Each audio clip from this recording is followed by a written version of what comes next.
Hi, I'm Peter from Coffee Parts and I'm here with Paul Asquith, looking at the difference between a $700 and $7,000 machine when it comes to espresso.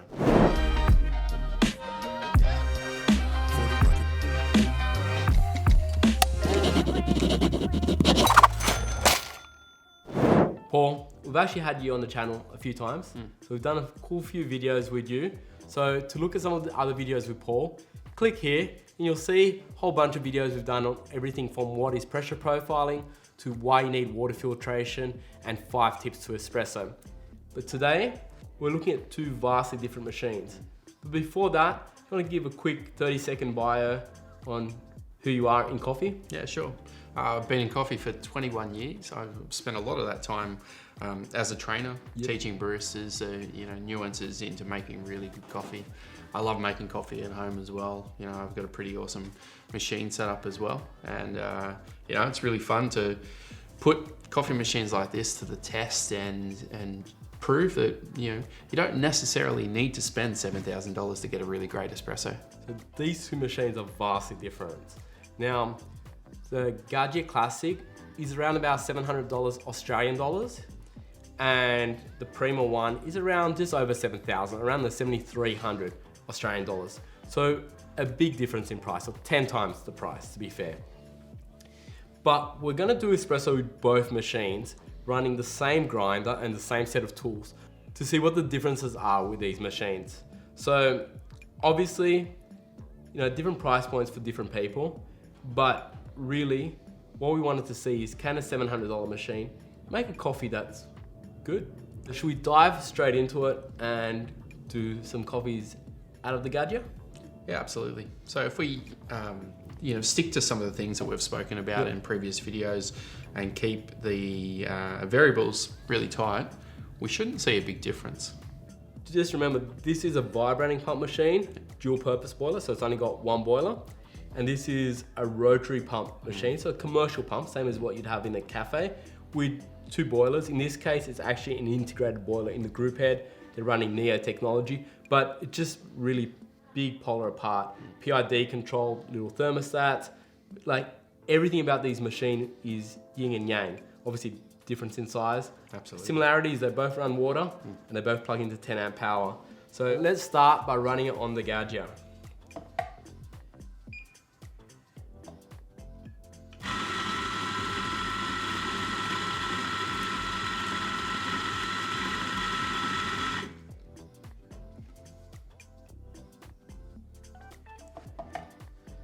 And we're running 18 grams on the Gaggia. It is a slightly smaller portafilter than what we have there. To keep things consistent, we're gonna run a 2-to-1 ratio.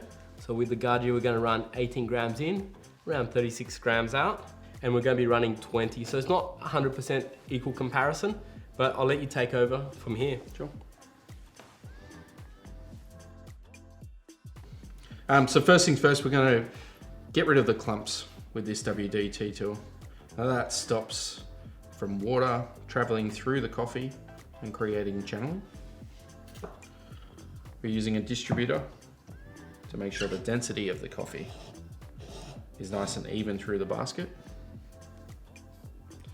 And then we tamp, and we make sure we tamp nice and straight, nice and level. And then we're good to go. So we've had the portafilter on the machine and the cups above so that the temperature is stable. We're just gonna lock that in. Gonna bring in the scale so we are having a look at what's going on. 2 cups.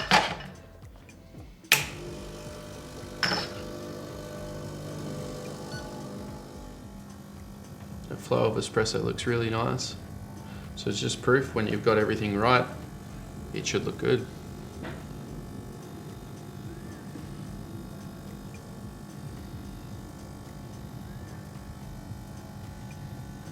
Just cutting it just short. So that's cut it at 34 just to get that little bit of extra and let those drips come in and make it the 2-to-1 ratio. Cheers. Cheers. You're the expert, so I'm going to let you comment on that. Hey, it's juicy, it's vibrant, it's a really good espresso. If that's what you expect from a $700 coffee machine, then It's a very well I actually spent think for $700. $700 it performs really well. Bear in mind we are using a very good grinder. Absolutely. And that does help a lot. Yep. But yeah. But you know, fresh coffee, all the good tools, all the right steps. You can produce this at home too. Yep. I think what the bigger difference is between two machines is the steam, but we're only looking at espresso. Yeah, absolutely. Yeah. Now let's look at the Prima One. So I'll just get this portafilter out and just weighing it in.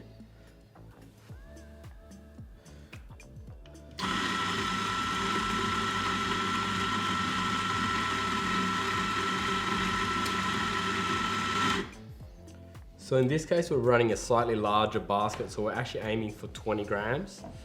So there we go. That's good. The grinder's actually performing well today. Yeah. Let's break up the clumps again. Distribute. And last but not least, tamp. Do you want me to lock it in? Yeah, go for it. Thank All you. yours. We're just locking that in. Bring in the scale.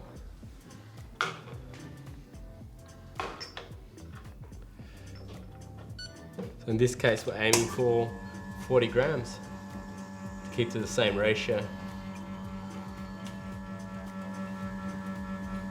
It's looking good already. It's a nice looking espresso. Okay, And there we go. 40 grams, bang on. Thank you.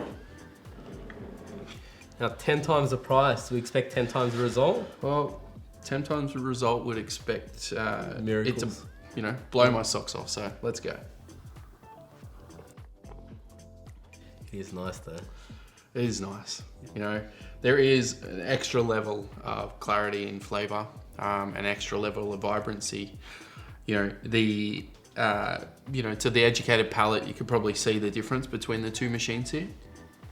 But if you're, you know, banging out lattes or flat whites for your everyday coffee, there's not a great deal of difference. There's still a good level of body, still a good level of sweetness. There's balance, just like this machine. You know, it's fairly comparable. I wouldn't say that is 10 times better. I think what happens is you get diminishing returns as the machine gets better. Absolutely. I would still rather have the Prima One, but if the Gaggia was my price point, or it's smaller, so it takes up less room, and that's the room I had available, I'll still be super happy with the Gaggia. I think the grinder and the preparation does come into a fair bit of play. Absolutely. Take all of those inconsistencies out of making coffee at home, which is one of the biggest mistakes a lot of people make. They don't invest in things like scales or a good tamp and a good grinder. I think the grinder is something that, as they go up the price point, you really do feel the difference. Absolutely. As machines go up the price point, they are better, but it's not by magnitudes better. It's just increasingly, everything's a little bit better. It's a little bit quiet, a little bit more consistent, a little bit less channeling, the way the water pushes through with the rotary pump. But it's not mind-blowingly better. Absolutely. I usually say to people, spend what you've got on a grinder, use the change to buy your espresso That's what machine. we normally say. Whatever your budget is, it's fine. Get the best grinder you can, and then with the leftover, get the coffee machine. Yeah, it's absolute proof today. You know, you spend good money on a grinder, got a couple of tools to make things easier, you're going to get really good results out of this machine. You could probably tweak that a little bit more and get some of that same vibrancy out of your espresso. Cool video, if you came back another day, would be to line up 3 grinders, 3 different price points, 1 machine. Kind of see the results there, because I think that would have a bigger variance than these 700 to 7,000 range. I think so. You know, there's a huge difference in grinders out there, and you can really waste your money in buying the incorrect grinder. Yeah, I feel like it always pains me when someone buys an awesome machine. Doesn't have to be the Prima One, whatever it might be, Lamazork or Rocket, and then they buy a cheap grinder, because I'm like, it's almost like putting bad tires on a good car. You're never going to get the traction. There's something, the grinder really is key, and it's not the topic of this video, but somehow it's become the topic.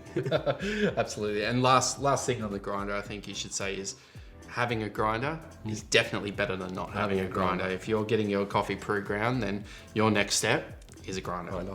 I'm curious to know, what machine do you have at home? What machine do you wish you had? What grinder do you have? Let us know in the comments below, or if you have a question for Paul or myself, go for it. Thank you again for watching. If this video has brought you value, hit that thumbs up, and like always, please subscribe. See you on the next video, and now we've got a segue to get Paul back into another video. Absolutely, sounds great. Thank you.